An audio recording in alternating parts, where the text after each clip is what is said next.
Buenos días, soy Jaime Moreno Agras de la Dirección General del Deporte Universitario. Sean bienvenidos a otra emisión más de las ciencias del deporte. Nuestro tema para el día de hoy es matemáticas y la evolución de los récords mundiales en el atletismo. Para tratar este tema nos acompaña el doctor José Manuel Becerra Espinosa. Hola, ¿cómo está? Muy buenos días, maestro Jaime. Muy bien, gracias. Aquí, como siempre, con el gusto de participar en este espacio. Y el gusto es de nosotros el poderlo recibir y el tenerlo aquí para hablar de este interesante tema. Y bueno, a continuación me voy a permitir mencionar brevemente la semblanza de nuestro invitado para aquellos que no han tenido la oportunidad de coincidir con él en otra oportunidad. Y pues bien, el doctor José Manuel Becerra Espinosa es un reconocido especialista en el área de matemáticas dentro del bachillerato universitario. Es profesor titular de tiempo completo definitivo con nivel D de PRIDE en nuestra universidad, adscrito al plantel 8 de la Escuela Nacional Preparatoria Miguel E. Schultz. Es ingeniero mecánico electricista, egresado de la Facultad de Ingeniería de nuestra universidad. Obtuvo el grado de maestro en ingeniería y en el área de energía obtuvo el grado de doctor en ingeniería en la misma institución. Es premio Universidad Nacional en Ciencias Exactas y Naturales.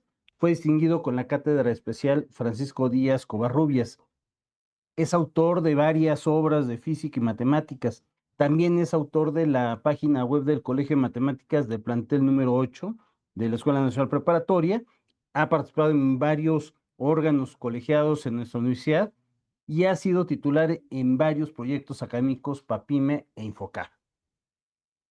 Y bueno, como es una costumbre en nuestras transmisiones, presentaré una breve introducción respecto a nuestro tema.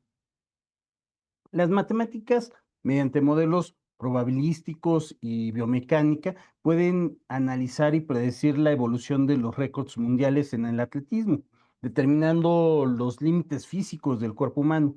Estudios aplican cálculo para modelar la progresión, indicando que el rendimiento se acerca a un tope, perdón, asintótico, especialmente en pruebas de velocidad y saltos. Las matemáticas ayudan a diferenciar entre la mejora técnica y la simple variación aleatoria del rendimiento, estableciendo a menudo qué criterios o qué ciertos récords, como el de muchas pruebas, pueden calificarse como estacionarios o incluso inalcanzables. Pero bueno, los dejo con nuestro invitado para que sea él quien nos ilustre más sobre este tema. Y pues bien, adelante, doctor. Gracias. Bueno, como la presentación fue bastante buena, voy a hacer una pequeña introducción acerca de lo que es el atletismo y nos vamos a ir centrando sobre todo en pruebas de velocidad, porque bueno, como ustedes saben, el atletismo es una disciplina que, bueno, es un deporte que tiene muchas disciplinas. Básicamente, como yo les comentaba, el atletismo se deriva de la palabra griega atlon, que significa competencia o combate. Y este deporte es considerado el deporte organizado más antiguo del mundo. La primera referencia histórica del atletismo se remonta al año 776 a.C. en Grecia, o sea, ya tiene muchísimos siglos. El World Athletics es el órgano rector del atletismo y ha establecido pruebas de atletismo que se pueden diferenciar entre las pruebas de pista y las pruebas de campo. Entre las pruebas de pista en atletismo son las carreras de velocidad, son las de sprint de 100, 200 y 400 metros. Se corren en carriles asignados. En los de 100 metros son en recta, los de 200 son y 400 son cubren curvas. También están las carreras de medio fondo, que son las de 800 y 1500 metros. Requieren una mezcla de velocidad y resistencia. Están las carreras de fondo, que son las de larga distancia, y básicamente son las de 5000 y las de 10.000 metros, que exigen una alta resistencia física. Están también las pruebas de velocidad, las pruebas de vallas, que son de 100 metros femeninos, 110 metros masculino y 400, que es de 400 de ambos. Existe la prueba de steeplechase o obstáculos de 3000 metros con obstáculos, y existen la prueba de relevos, que son de 4 por 100 y 4 por 400, en donde cuatro corredores se pasan una estafeta. Básicamente, estas son las pruebas olímpicas en el atletismo. que corresponden a la pista. ¿Cuáles son sus características? Bueno, estas disciplinas se corren en una pista estándar. Como lo vimos en la ponencia anterior, bueno, es una bola de 800, de 400 metros con dos rectas y dos curvas. Se compensa matemáticamente las curvas de 200 y 400 metros para que la salida sea escalonada, para que todos los corredores tengan la misma distancia recorrida. Algo muy importante, por ejemplo, en las pruebas de velocidad, la primera salida falsa provoca la descalificación inmediata del competidor, sobre todo en aquellos que son competiciones de élite como Juegos Olímpicos o Campeonatos Mundiales. Antes se daba esta, digamos, oportunidad que si salía falso un corredor se podía volver a correr la prueba. En este caso ya no. Y también existen las pruebas de marcha, que se consideran pruebas de pista o ruta, incluyen distancias de 20 y 50 kilómetros. Por su parte, la otra gran vertiente del atletismo son las pruebas de campo, que son aquellas que se realizan en la zona que está en la parte interna de la pista y básicamente se dividen en la parte de saltos y en la parte de lanzamientos. Las pruebas de salto constan de cuatro modalidades, que son salto de altura, que bueno, el objetivo es dar un salto para sobrepasar una barra horizontal suspendida aproximadamente a 4 metros de altura. El salto con garrocha, o también se le conoce como salto de pértiga, el atleta debe superar una barra transversal a gran altura, que atraviesa con la ayuda de una pértiga flexible que mide entre 4 o 5 metros de longitud. Existe el salto de longitud, que es una de las pruebas más sencillas, que el atleta corre por una pista para tomar impulso y debe saltar desde un límite demarcado hacia un foso de arena.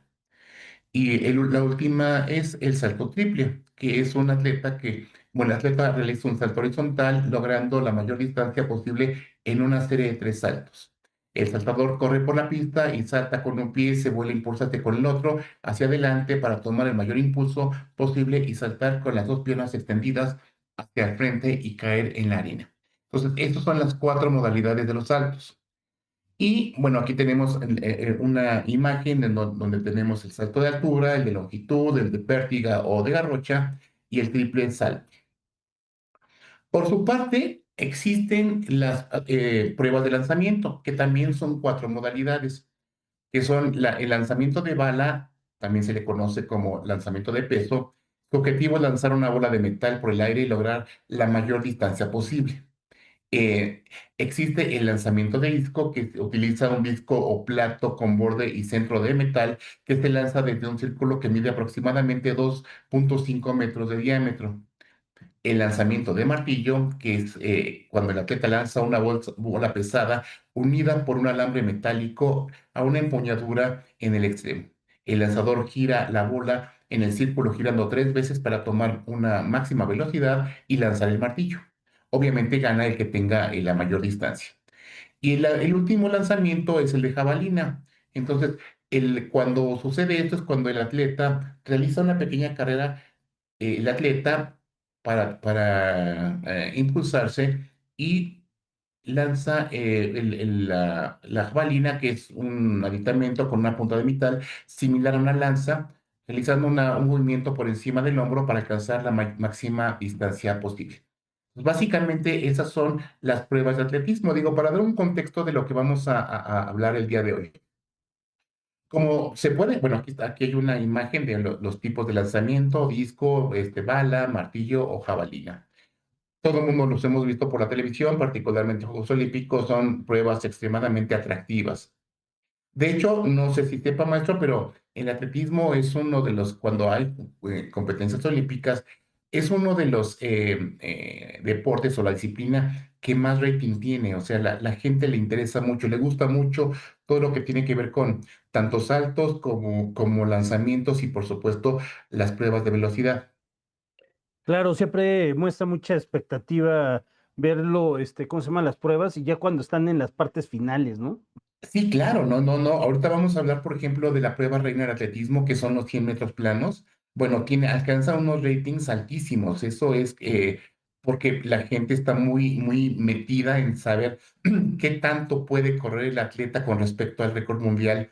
que se estableció hace algunos años. Pero eso ahorita lo vamos a comentar. Antes de eso, como vamos a hablar el día de hoy, o estamos hablando de récords en atletismo, tenemos que mencionar que las plusmarcas del mundo del atletismo son ratificadas por la World Athletics, que antes se conocía como la Asociación Internacional de Federaciones de Atletismo, pero bueno, ya cambió su nombre. Y son las mejores marcas obtenidas a lo largo de la historia para distintas pruebas oficiales de atletismo. ¿Sí? Algo muy interesante es que la IAF antes originalmente solamente consideraba las marcas o las plusmarcas mundiales obtenidas al aire libre, o sea, hacía una distinción en pruebas al aire libre y otras en espacios cerrados, bajo techo. Pero desde 1987 las marcas de pista también se consideran plusmarcas mundiales en pista cubierta, en una lista separada, pero a raíz de 2000 la IAF eliminó el requisito que los récords mundiales deberían obtenerse al aire libre.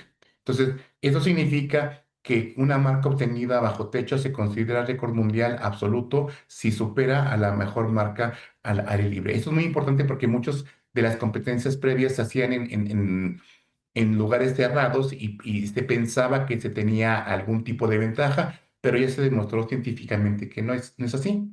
Entonces, desde 2024, o sea, hace poquito menos de 2 años, ya no existen listas separadas para pruebas que se disputan al aire libre o en pista cubierta. ¿Cuáles son los requisitos que se tiene que tener para, o se deben tener para que el World Athletics ratifique una plusmarca mundial? Básicamente, bueno, hay varios, pero así, los más relevantes son que deben de haber sido homologados según estándares oficiales. Eso significa que la pista en la que se logra este récord debe estar perfectamente certificada. Si una pista no está certificada, a pesar de que el atleta haya logrado un récord, no se reconoce. Otro requisito es que la marca debe obtenerse en carreras para un solo sexo.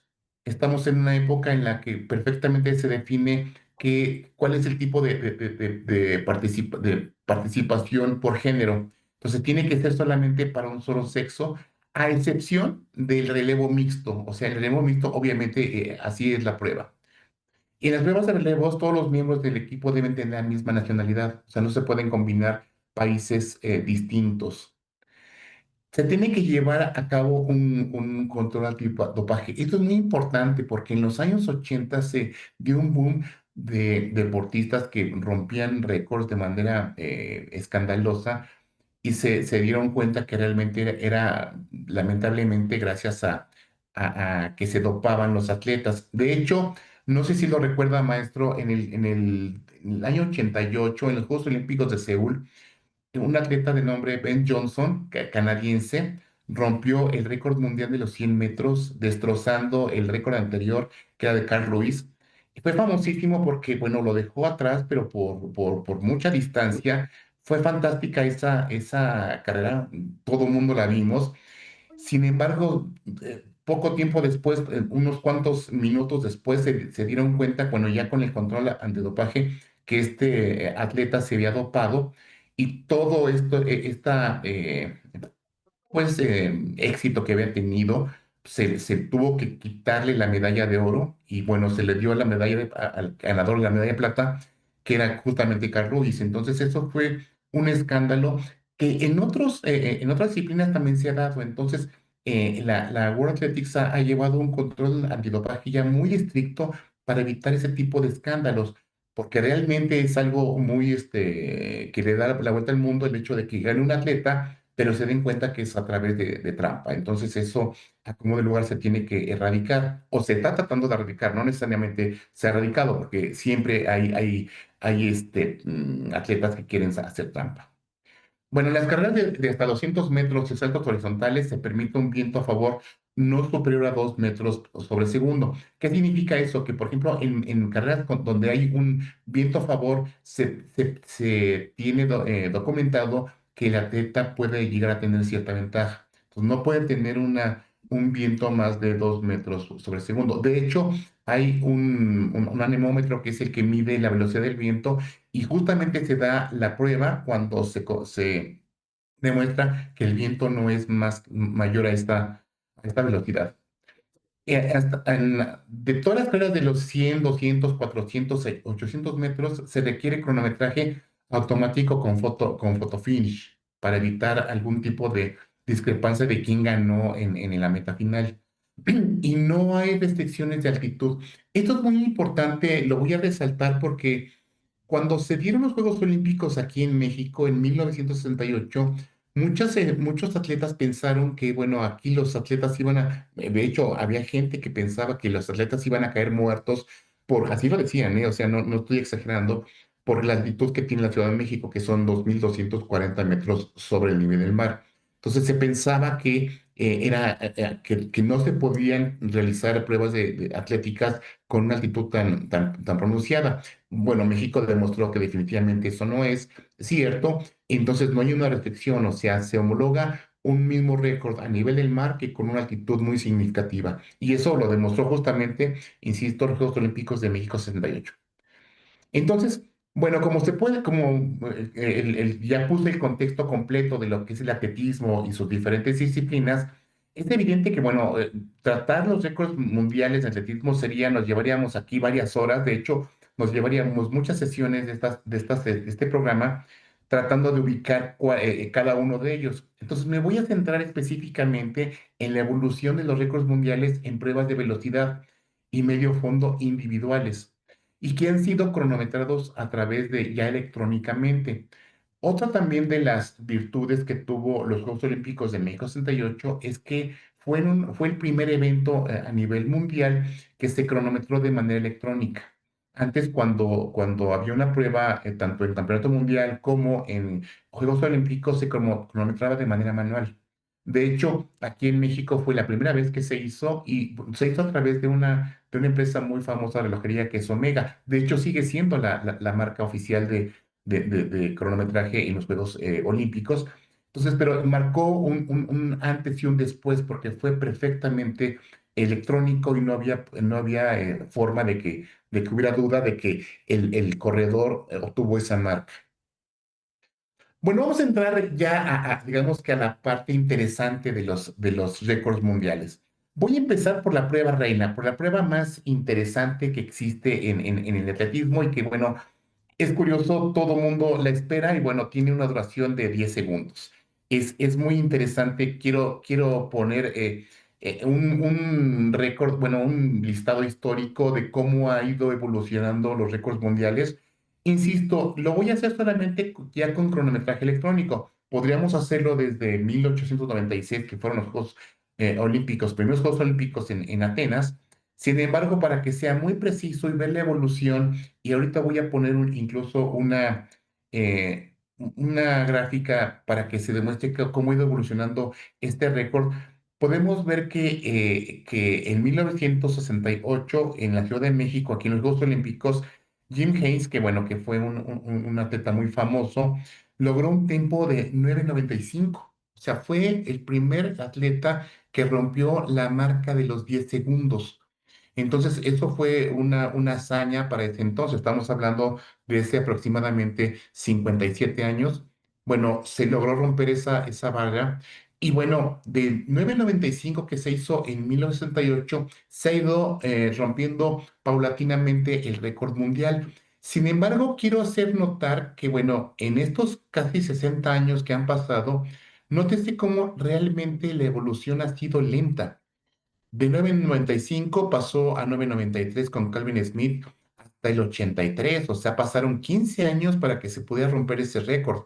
Luego una centésima lo pudo reducir Carl Lewis, y luego 9.90, 9.86. Bueno, ha ido disminuyendo hasta que en el año de 2009, en Berlín, Alemania, Usain Bolt ha sido el hombre más rápido en la historia, que tiene actualmente el récord con 9.58. Es un tiempazo, es una cosa impresionante cómo puede correr un hombre 100 metros a esa velocidad. Y, bueno, resaltan varias cosas muy interesantes. La primera es que, bueno, ya se van a cumplir casi 17 años de que este récord está vigente. ¿Qué significa esto? Que este comportamiento, hablando de forma matemática, es asintótico. Una asíntota es una recta que acompaña una curva, con donde la curva cada vez se acerca más y más y más a una recta, pero sin tocarla. ¿Qué significa esto en el atletismo? Bueno, que cada vez es más difícil que el ser humano tenga un récord que baje de un cierto estándar. Este estándar actualmente es 9,58 y bueno, ya han pasado 17 años, ha habido muchísimos atletas que lo han intentado y ninguno lo ha roto. Entonces se espera, de hecho, la inteligencia artificial establece que van a pasar todavía varios años para que un atleta pueda romper este récord. Es realmente sorprendente porque incluso del 9,58 al 9,69, bueno, son 11 centésimas. Bueno, y también lo hizo el mismo competidor que fue Usain Bolt. Y previamente también, o sea, los últimos tres récords mundiales los rompió el mismo atleta. Eso significa que fue un atleta, fue un fuera de serie. Entonces, no es tan fácil. Y ahorita vamos a ver cuáles son algunos aspectos interesantes del por qué una persona, un atleta tiene esa característica genética de para poder correr. Es muy interesante ver cómo en casi 60 años realmente el récord sí ha mejorado, por supuesto, ha bajado. Sin embargo, han sido pocos los atletas que han podido romperlo.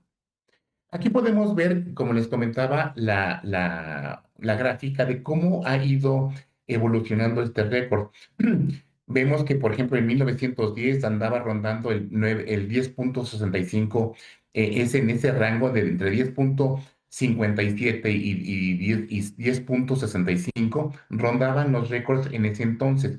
Y cómo ha ido disminuyendo paulatinamente hasta llegar al 9,58 de Usain Bolt en el 2009. Entonces vemos que es una curva totalmente descendente. Sin embargo, insisto, ahorita está estabilizada. ¿Por qué? Porque tiene un comportamiento asintótico.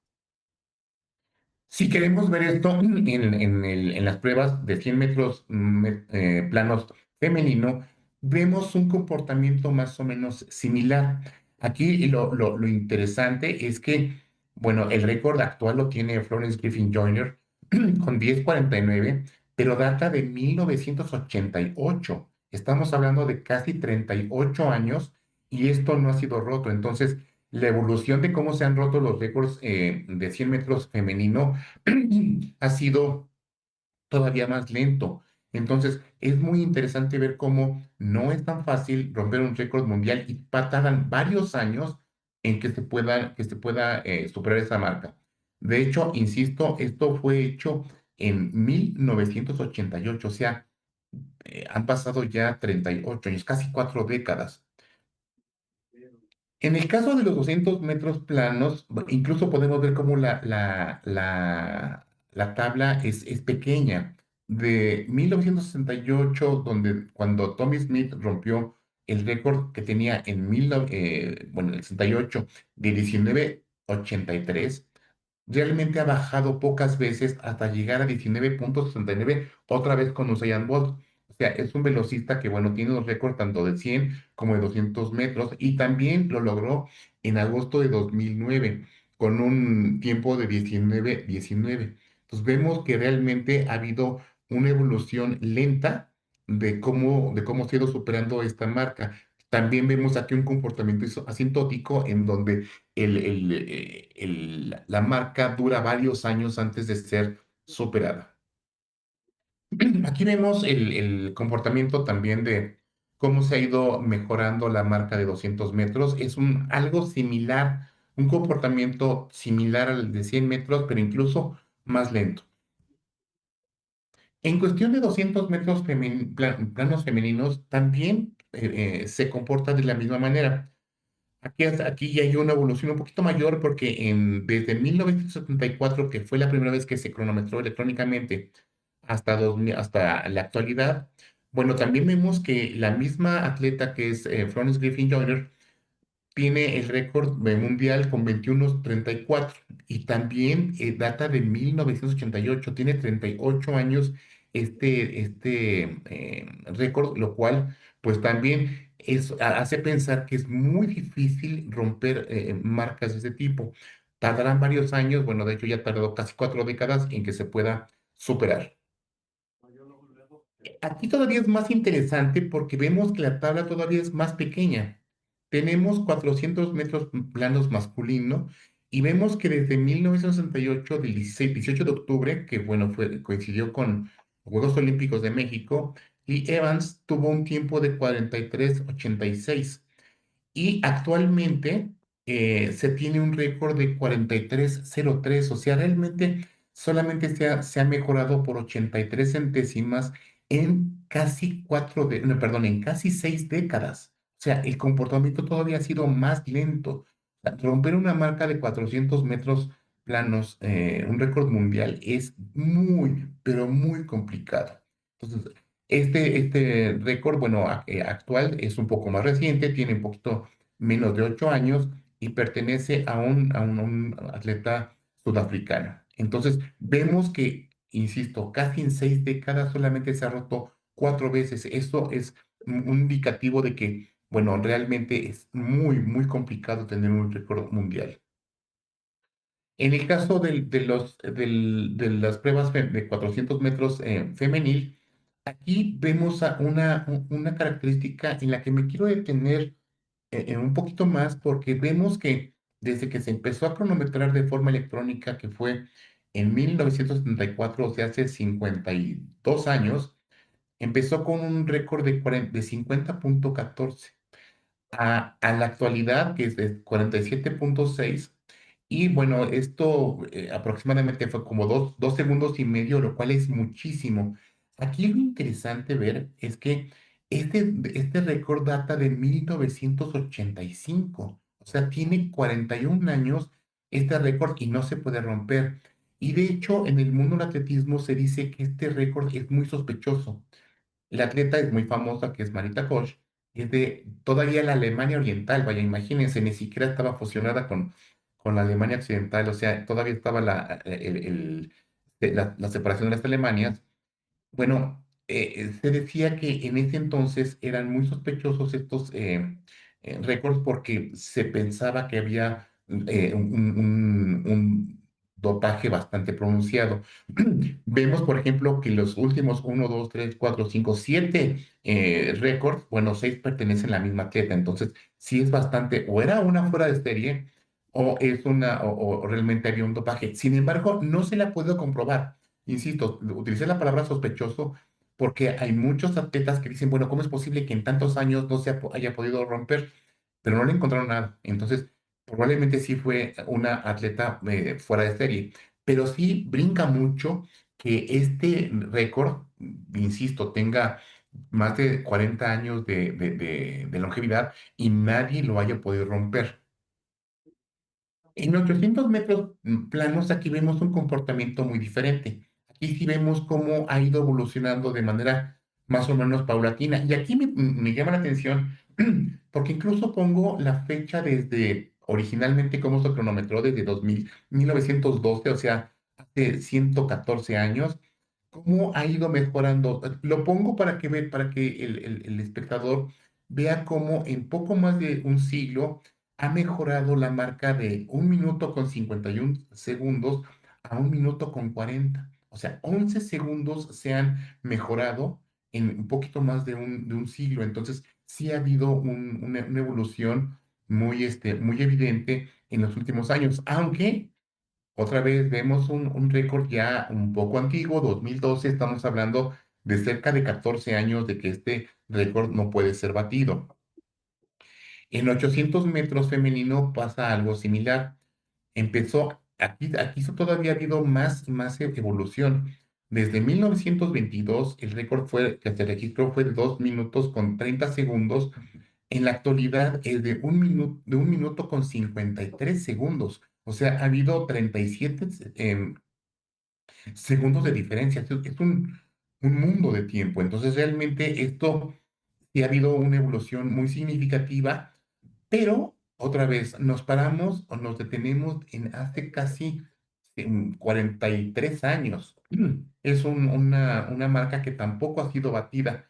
Entonces, aquí lo que quiero demostrar aquí al público que nos hace favor de ver es que como hay un comportamiento totalmente asintótico, o sea, nos acercamos a las marcas pero hay ciertos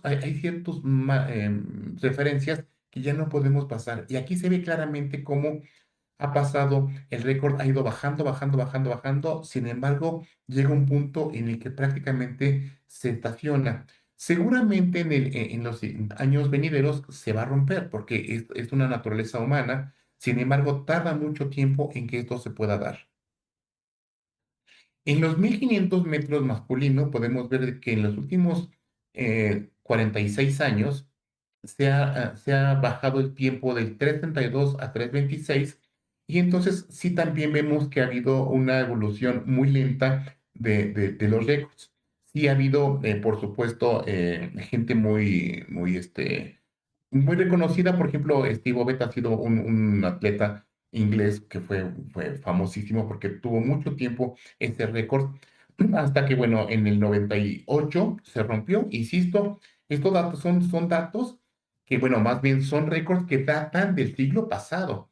O sea, uno piensa que este siglo es reciente, pero ya nos llevamos la cuarta parte. Entonces, bueno, de hecho, más de la cuarta parte. Entonces, el hablar de 1998, estamos hablando de cerca de 26 años, no es cierto, de 28 años, en que, bueno, este récord es vigente, entonces no es tan fácil. Nótese cómo aquí los últimos atletas que han tenido este récord son de África, de Marruecos, Argelia y otra vez Marruecos. Y en los 1500 metros en planos femeninos y el comportamiento es muy similar. O sea, en los últimos 46 años se han roto la marca solamente 6 veces y actualmente lo tiene una atleta keniana y eso ya es muy reciente, data de hace aproximadamente año y medio con un récord, con un tiempo de 3:49. Entonces podemos ver, o sea, lo que yo quiero demostrar es que sí ha habido a lo largo de la historia o sea, poco a poco se empiezan a bajar los récords, pero las tablas no son tan impresionantes. Yo cuando empecé a hacer la investigación para dar esta ponencia, pensé que me iba a ahogar en un mundo de datos y francamente no. O sea, realmente las tablas, si bien son muy ilustrativas, no son tan grandes como se puede ver en este caso. Son pocos los renglones en las que uno puede darse cuenta que romper un récord mundial pueden tardar décadas, y no exagero porque lo estoy viendo con datos muy concretos en que se pueda romper. Aquí lo interesante es hacer la reflexión. A ver, ¿por qué los récords mundiales eh, no son tan fáciles de romper? Entonces, la velocidad no es una capacidad pura. O sea, o sea, hablando de forma, digamos, un poco médica, es muy compleja, inherente al sistema neuromuscular del ser humano. O sea, no todas las personas podemos correr igual. El cual se realiza con un tipo de desplazamiento de una parte o de todo el cuerpo. Entonces, ¿de qué depende ese desplazamiento? Bueno, básicamente de la velocidad de contracción de los músculos implicado en el movimiento. O sea, no es lo mismo una prueba de 100 metros que una prueba de 400 o una prueba de 1500 metros. La celeridad de la transmisión del impulso nervioso. No todos respondemos exactamente a los mismos impulsos, pero sobre todo a la misma velocidad. Y por supuesto hay diversos factores adicionales que son físicos, como la amplitud de la zancada, la estatura, etcétera. Y lo curioso que aquí incluso lo remarco es que la mayoría de estos aspectos dependen en gran medida de la herencia y son escasamente modificables mediante el entrenamiento. O sea, un atleta ya nace. Por supuesto, puede mejorar su técnica, puede depurar la forma en la que entrena, pero la estructura física la está de nacimiento, es de herencia. Por eso, un tipo como Usain Bolt, él nació para ser velocista. ¿Por qué? Porque su físico prácticamente es perfecto. Desde luego, sus entrenadores y y parte de la preparación que tuvo durante su carrera, pues lo hizo mejorar su técnica, pero lo que es la herencia, su capacidad física, ya la traía. Lo único que hizo fue depurarla. Todos los que estamos escuchando este programa, si nosotros quisiéramos ser velocistas de alto rendimiento, por más empeño que le podamos poner, no vamos a llegar. ¿Por qué? Porque no tenemos esa capacidad. física que fue heredada por nuestros padres. La evolución, esto es muy interesante, la evolución de la rapidez humana en el atletismo ha mostrado una mejora constante gracias a avances técnicos al entrenamiento de biomecánica, pasando de los 10,6 metros, de los 10,6 segundos en los 100 metros de Harold Abrams. Y pongo este ejemplo porque seguramente las personas que nos están haciendo favor de vernos se acordarán de aquella famosa película Carros de Fuego, que Sí, se ubica en los Juegos Olímpicos de París en 1924. Harold Abrams era un atleta inglés, pero era judío y fue despreciado precisamente por el hecho de ser judío. Bueno, pues se hizo una película muy famosa, es bonita, y si no la han visto, yo les invito a que la vean porque realmente resalta mucho el espíritu olímpico. Pero aquí lo interesante ver es cómo estamos hablando de 100 años de evolución, cómo ha pasado de 10,6 segundos que él estableció ese récord mundial a 9,58. O sea, ha sido sorprendente, es muchísimo. O sea, bajó un segundo la marca de los 100 metros planos en un siglo. Entonces, realmente es sorprendente. La velocidad máxima ha superado los 44 kilómetros por hora. O sea, 44 kilómetros, eso es una locura. O sea, realmente son velocidades sorprendentes. Y fue impulsada por una mejor optimización de la zancada y fuerza, que eso es en lo que un preparador físico sí realmente pone atención. O sea, porque uno puede tener el físico, puede tener ya la fisiología para correr, pero evidentemente hay que mejorar la técnica y eso es donde los entrenadores eh, toman su mayor relevancia. ¿Cuáles son los factores de tipo físico que pueden condicionar la velocidad? Por supuesto, la amplitud de la zancada. Si ustedes ven un video de Usain Bolt, es impresionante la zancada que tiene. Las piernas son muy largas y la zancada es enorme. Entonces, influyen actividades con el predominio de la velocidad. A Usain Bolt se le criticaba mucho de que sus arranques eran lentos y comparativamente con otros atletas sí lo eran. Sin embargo, con la zancada compensaba esa falta de técnica de respuesta al impulso primario y rebasaba a los competidores. La frecuencia o velocidad de los movimientos segmentarios, o sea, cómo mover los brazos, las piernas de manera sincrónica para que obtenga mayor velocidad. La relajación y la coordinación neuromuscular. Es muy importante que el músculo estén relajados, que no estén tensos. La estatura también influye. La estadística, o sea, la parte matemática, ha demostrado que los velocistas de 100 y 200 metros miden entre 1,65 y 1,90 metros, ya que el exceso de altura es un impedimento para desarrollar la máxima velocidad. O sea, si ya que un atleta demasiado alto puede ser algo en contra o alguien demasiado bajito.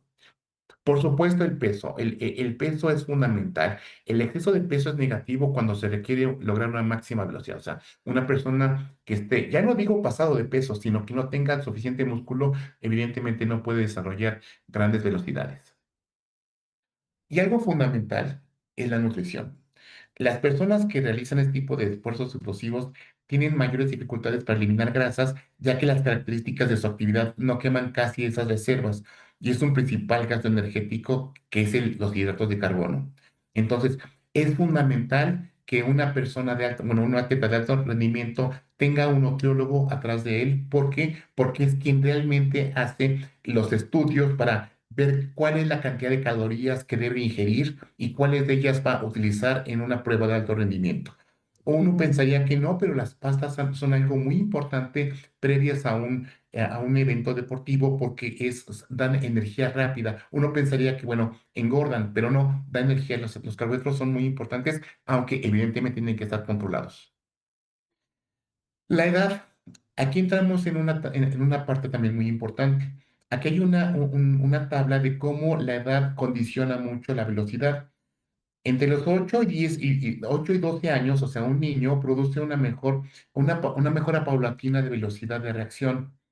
De los 13 a los 14 años a los 19 se incrementa la velocidad de desplazamiento y se mantiene la velocidad de reacción. A partir de los 20 años, la velocidad de reacción empieza a disminuir paulatinamente. Nótese esto, 20 años, o sea, después de los 20 años, el ser humano empieza a reducir paulatinamente su velocidad de reacción. Y entre de los 20 a los 22, 34 años, de la velocidad de desplazamiento se mantiene más o menos estable. De hecho, los atletas de alto rendimiento están entre 25, 30, 32 años, es su punto exacto, están en el punto ideal para hacer pruebas de velocidad. Por supuesto, ya hablando con respecto al dato anterior, empieza a disminuir, pero obviamente ellos ya tienen la técnica, la preparación y bueno, físicamente ya se sienten preparados. Es muy difícil que un atleta demasiado joven llegue a ser con un récord mundial. Normalmente es una persona experimentada y cuando hablo de experimentado, está rondando cerca de los 30 años. Y a partir de los 24 o 25 para personas normales, o sea, no atletas de alto rendimiento, hay un descenso constante de velocidad en los objetos no entrenados, o sea, como la mayoría de nosotros. Y lamentablemente, después de los 50 años, la pérdida de velocidad afecta a todas las personas y es progresiva. O sea, por más condición que uno quisiera tener, después de los 50 años ya hay una pérdida de velocidad muy significativa. Entonces, bueno, las conclusiones de esta charla, digo, para dar pie a un comentario del maestro Jaime, bueno, básicamente yo lo pondría así. Las conclusiones son, la velocidad en el atletismo requiere una combinación única de fuerza, potencia, agilidad y coordinación. O sea, hay que tener forzosamente esas cuatro características, fuerza, potencia, agilidad y coordinación. Con que uno de ellas no se tenga, entonces se tiene mucha desventaja. Número dos, la evolución de la velocidad ha sido impulsada por avances científicos y tecnológicos. Por supuesto que sí ha mejorado. El hecho de tener unas mejores zapatillas, o sea, me refiero a un mejor calzado, la ropa ha influido mucho. Antes los atletas corrían con ropa muy holgada, pero eso tenía mayor resistencia del viento, entonces frenaba al atleta. Ahorita la ropa es muy ceñida al cuerpo, se utiliza tecnología dry fit, o sea que prácticamente no suda. Y por supuesto, todo lo que tiene que ver con nutriólogos, con preparación física, con pesas, con entrenamiento más allá de la pista, sino en un gimnasio, es muy importante. A veces tecnológicos como el hecho de medir frecuencias cardíacas, bueno, hay todo una tecnología atrás de un corredor de alto rendimiento. Y por supuesto, la velocidad de atletismo exige un enfoque integral y multidisciplinario. O sea, un atleta no puede trabajar de manera individual. Debe tener un entrenador personal, un nutriólogo, tiene que tener un fisioterapeuta, tiene que tener gente bueno, personas que le den masajes muy profesionales. Vaya, todo un equipo. O sea, cuando una persona gana una medalla, ya no digo un récord olímpico, una medalla en cualquier evento es porque hay un trabajo muy fuerte de un equipo de personas que lo asesoran. Entonces, es fundamental. Y eso lamentablemente se da en países muy avanzados donde se puede pagar a un equipo solamente para ganar medallas. Es el caso, por ejemplo, de los países andillanos que, bueno, tienen ya una tradición muy fuerte porque su biotipo les da para correr. O las personas que corren fondo, medio fondo, que no son los africanos, también son ideales ese tipo de físicos. Y pues básicamente, bueno, aquí tenemos las referencias donde tomé todos estos datos que son muy relevantes. Básicamente los tomé de World Athletics porque son los datos oficiales. Y básicamente, maestro Jaime, esa sería mi presentación.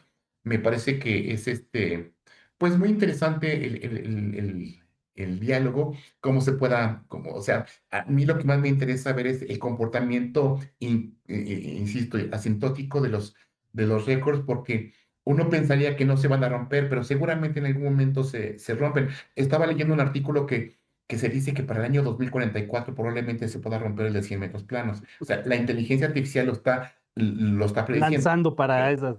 Ajá, estamos hablando de que de 2009 que lo hizo, lo estableció Usain Bolt a 2044 son 35 años, van a pasar muchísimo tiempo. Claro, Usain Bolt es un monstruo, un atleta fuera de serie y probablemente habrá que esperar a ese año para ver si se cumple o no, maestro.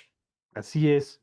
Oiga, quiero aprovechar para mencionar algunos saludos por parte de Diego Jiménez, Cristóbal Lobato, Miguel Ángel Estrada Torres y una pregunta que nos hace Wolke DS. Dice, ¿y las pruebas antidopaje eran las mismas que las actuales? No es que quizá el atleta quisiera hacer su uso, porque antes se tenía desconocimiento de muchas sustancias que podrían beneficiar. Por eso actualmente no puede romperse esos récords como el de 100 metros de Florence Griffith. Sí, bueno, lo que pasa es que en el atletismo lamentablemente se ha aprendido con base en las trampas. Se dice que el atleta siempre está por adelante de los dopajes, o sea, los dopajes han estado por adelante de los antidopajes. Entonces, gracias a que se logró un dopaje, entonces la medicina ha tratado de ver cuál fue la razón por la que se llegó a eso. Entonces, estamos en una carrera en la que se buscan no sé si los nutrientes o componentes por ejemplo, se hablaba mucho de clenbuterol cuando se comía carne, que había eh, atletas que consumían carne y bueno, ellos no lo hacían con ningún dolo para poder mejorar sus tiempos. Sin embargo, se comprobó que el clenbuterol era nocivo, que era motivo de dopaje y entonces la persona que consumió una carne que tenía clenbuterol era sancionado. Entonces, se ha aprendido mucho a prueba y error. Yo creo que sí, antes, por supuesto, se hacía mucho más trampa. Afortunadamente, ya hay equipos médicos muy avanzados que permiten controlar todo esto. Y quizás también, eso puede explicar la razón por la cual los récords mundiales ya son cada vez más difíciles de romper. A Usain Bolt, los gringos le trataron de comprobar todo, o sea, porque nunca soportaron que un jamaiquino les ganara.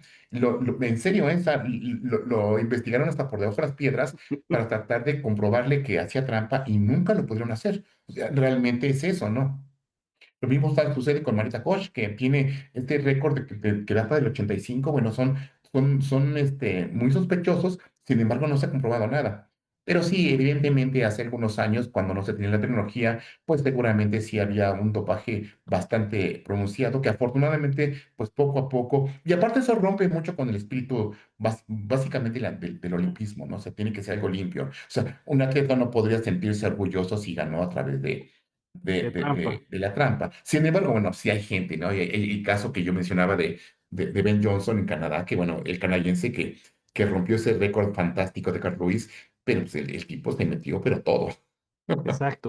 No, y además, la otra cuestión es la salud del deportista, porque también el uso de sustancias prohibidas tiene efectos secundarios que afectan su salud y muchos de estos deportistas hemos sabido, aunque luego no les han descubierto en su momento la trampa, pero resulta que mueren jóvenes. Y Sí. entonces queda la sospecha en esos casos. Me imagino por eso lo de la pregunta de Flores Griffith. Y la otra cuestión, el romper el paradigma o el estereotipo del atleta del de 100 metros, que es muy robusto, me refiero a se ve muy fuerte, muy musculoso, a comparación de ahora con Usain Bolt, que rompió ese molde, que es incluso más alto de lo normal, bueno, de la regularidad de los velocistas, ¿no? Sí, pero aquí lo impresionante de Usain Bolt es la zancada. La zancada es impresionante. O sea, a lo mejor sí es cierto, rompe con este estereotipo, pero la zancada era así impresionante como abría las piernas y entonces las zancadas eran mucho más considerables que las de sus competidores. De hecho, hay muchas fotografías en internet de cual cuando él cruza la meta voltea hacia los lados porque o sea, Sí, ese no hay es. nadie, no hay nadie. O sea, generalmente el photo finish están todos pegados. O sea, Bolt ganaba hasta con cierta, lo hacía ver fácil, vaya. Sí, no sé si me permita la analogía, ¿no? O sea, el tamaño de una jirafa y de león. y la zancada de la jirafa, pues mucho más amplia, pero tiene o sea, las zancadas están más entrenadas, obviamente, en el caso del atleta, están con ciertos tiempos, con ciertos beats que van marcando que esa zancada que es tan larga le permita haber roto estos récords, ¿no? Claro, sí, insisto, yo creo que a lo mejor en el atletismo las personas nacen y aquí lo importante es detectar a la persona que tiene esa característica física ideal, que se detecte y que se depure, porque no basta con tenerla, porque si no se depura, pues no, Claro, o por mucho que uno pueda depurar un atleta, y eso lo han hecho mucho las universidades norteamericanas, que tienen una detección de talento muy bueno, sin embargo, por mucho que han intentado romperlo, no llegan, no llegan, no no, llegan. Y es un récord que les pesa mucho que tenga una jamaiquino desde hace más de 15 años, bueno, 17 años ya. sí, claro. Doctor José Manuel, ya se nos vino el tiempo encima. Está muy interesante el tema. Ahorita platicamos sobre otro que vamos a programar para dentro de poco, para lo del Mundial, y que tenemos ahí pendiente. No quiero adelantarme, pero muchas gracias, doctor, por estar con nosotros. Al contrario, siempre es un placer estar en este programa y estoy a su disposición cuando guste. Siempre es un privilegio hablar de un poco de matemáticas relacionadas con el deporte. Le agradezco mucho la invitación, como siempre. Al contrario, muchas gracias quienes estuvieron con nosotros y participaron aquí en este programa. Nos vemos la próxima semana con otro tema más de las ciencias del deporte. Hasta pronto, buena semana. Bye bye.